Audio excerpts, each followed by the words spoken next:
On the mountains of Kurdistan between Iraq, Iran and Turkey, it snows for most of the winter. And while the routes are unsuitable for cars, the traffic on horseback remains busy for the black market. These are Iranian Kurd smugglers heading over into Iraqi Kurdistan to pick up their orders for the day.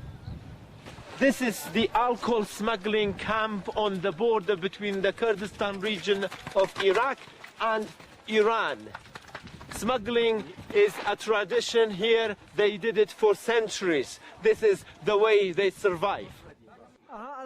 Omar Muhammad Rasul is the manager of the camp. I wanted to know what sort of alcohol he was trading in. ويسشيو بيرة زور بيرة دي أو يسشي لهم دولة كان رده لا دولة أوروبية كان را دي بعام ديت إيران ألي راب الله ذكر دسيبو إيراني أو الكولي جنسي الكولي دقلا إيران دولة إسلامية قاسغي كدو لأنه خويلانات وان ساكن. But although Iraq is also a Muslim country, they do not have the same restrictions on alcohol. And so as an Iraqi Kurd, Umar is free to conduct as much business as he pleases. So this is coming from Sweden and it costs $8 here. By the time it makes it to Iran, it will be $20. This is Rosso di Toscana, Fratelli Bellini. It is the red wine of Tuscany from Italy. So they have also Buon Gusto over there in Iran. They know what to choose. This is French cognac. You really can get anything you want in this place. This is a Kurdish duty free.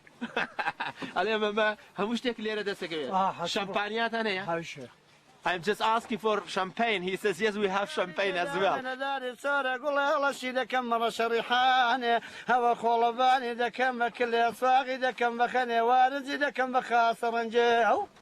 The more dangerous side of the business is carried out by these fellow Kurds. They are from the Iranian side of the border and are here preparing for the next daily load. I wanted to know who consumes such a large quantity of alcohol in a strict Islamic country.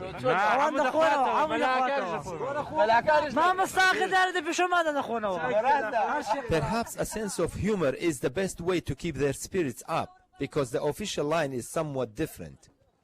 On their way back to Iran today, it is possible that these men will either be arrested or shot at and perhaps even killed by Iranian border guards. They risk their lives daily, and some of them talk to me of their terrifying experiences.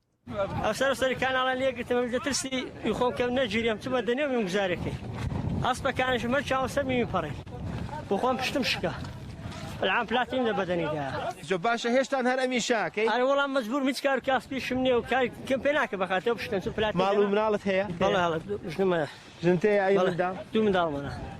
Over the years, hundreds of people have died on this route, and even the night before my arrival, 16 horses had been killed. But most of the smugglers I have met here are very young, about 17 or 18 years old. Without the luxury of a horse, they are forced to make their journey by foot. أو تسيد بار كردوه. خدو شيء؟ ويسكي قدو. ويسكي؟ بله. أديتو؟ مشروبات أجتيا. عروسكا. إسا دولتي إسلامي إيران. فرق جدا كله بين الكرد وعجم. أره والله زور. هر دی دا عجم میونه دا کردی. حق کردی دخوا. بو با أسب نايبان بوتي بو خوت على كردوه. اسبانيا. fully اسبانيا. They are carrying each 3 boxes of some 75 tins of whiskey, taking it to Iran.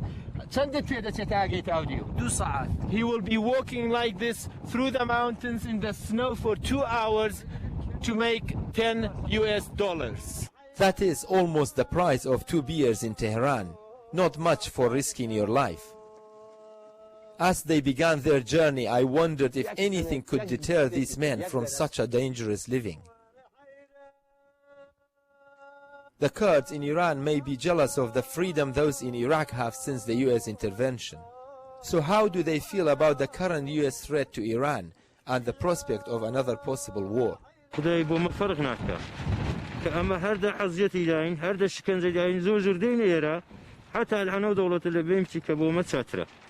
بوچی آوادم چالت والله لترسي دولة إيرانية كعزيت من ذا كإيرانينا ضل ما في قصة كرمانية حقيقة منية لا ترسان دموچاو من گفتونن به حزیت نکرد زندان نکرد جریمه نکرد لا ترسان دموچاو دبستین دوای دورین قسم بکن کرد گلوا. Faced with such a lack of freedom and poverty, almost every one of the men I spoke to told me that they did not want to smuggle as a living, but that it was simply their only means of survival. This is my limit. I can't go any further. Over there is Iran.